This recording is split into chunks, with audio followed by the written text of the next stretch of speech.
like this. There are three types of people in the streets. There are the protesters, there are the rioters, and there are the looters. The protesters are there because they actually care about what is happening in the community. They want to raise their voices, and they are there strictly to protest. You have the rioters who are angry, who are anarchists, who really just want to fuck shit up, and that's what they're going to do regardless. And then you have the looters. And the looters almost exclusively are just there to do that, to loot. Now, people are like, well, what did you gain? Well, what did you get from looting? I think that as long as we're focusing on the what, we're not focusing on the why, and that's my issue with that. As long as we're focusing on what they're doing, we're not focusing on why they're doing. And some people are like, well, those aren't people who are legitimately angry about what's happening. Those are people who just want to get stuff.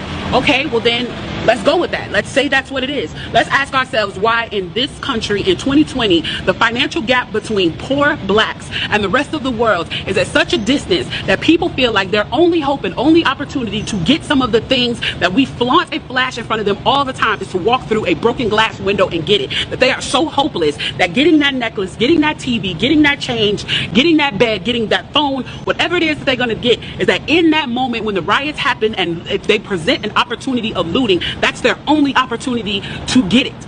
We need to be questioning that why. Why are people that poor? Why are people that broke? Why are people that food insecure, that clothing insecure, that they feel like their only shot, that they are shooting their shot by walking through a broken glass window to get what they need? And then people want to talk about, well, there's plenty of people who pulled themselves up out of bootstraps and got it on their own. Why can't they do that? Let me explain to you something about economics in America. And I'm so glad that as a child, I got an opportunity to spend time at Push where they taught me this, is that we must never forget that economics was the reason that black people were brought to this country. We came to do the agricultural work in the South and the textile work in the North. Do you understand that? That's what we came to do. We came to do the agricultural work in the South and the textile work in the North. Now, if I right now decided that I wanted to play Monopoly with you, and for 400 rounds of playing Monopoly, I didn't allow you to have any money, I didn't allow you to have anything on the board, I didn't allow for you to have anything, and then we played another 50 rounds of Monopoly, and everything that you gained and you earned while you were playing that round of Monopoly was taken from you. That was Tulsa, that was Rosewood. Those are places where we built black economic wealth, where we were self-sufficient, where we owned our stores, where we owned our property, and they burned them to the ground. So that's 450 years. So for 400 rounds of Monopoly, you don't get to play at all. Not only do you not get to play, you have to play on the behalf of the person that you're playing against. You have to play and make money and earn wealth for them, and then you have to turn it over to them. So then for 50 years, you finally get a little bit and you're allowed to play. And every time that they don't like the way that you're playing, or that you're catching up, or that you're doing something to be self-sufficient, they burn your game. They burn your cards. They burn your Monopoly money. And then finally at the release and the onset of that, they allow you to play and they say, okay, now you catch up. Now at this point, the only way you're going to catch up in the game is if the person shares the wealth, correct?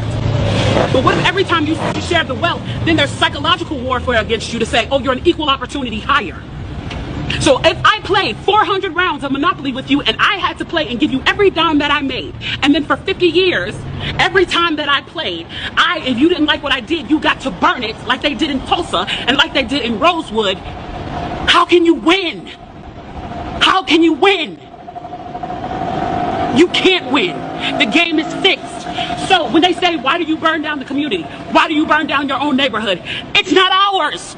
We don't own anything. We don't own anything. Trevor Noah said it so beautifully last night. There's a social contract that we all have. That if you steal or if I steal, then the person who is the authority comes in and they fix the situation. But the person who fixes the situation is killing us. So the social contract is broken. And if the social contract is broken, why the fuck do I give a shit about burning the fucking Football Hall of Fame, about burning a fucking Target? You broke the contract when you killed us in the streets and didn't give a fuck. You broke the contract when for 400 years we played your game and built your wealth.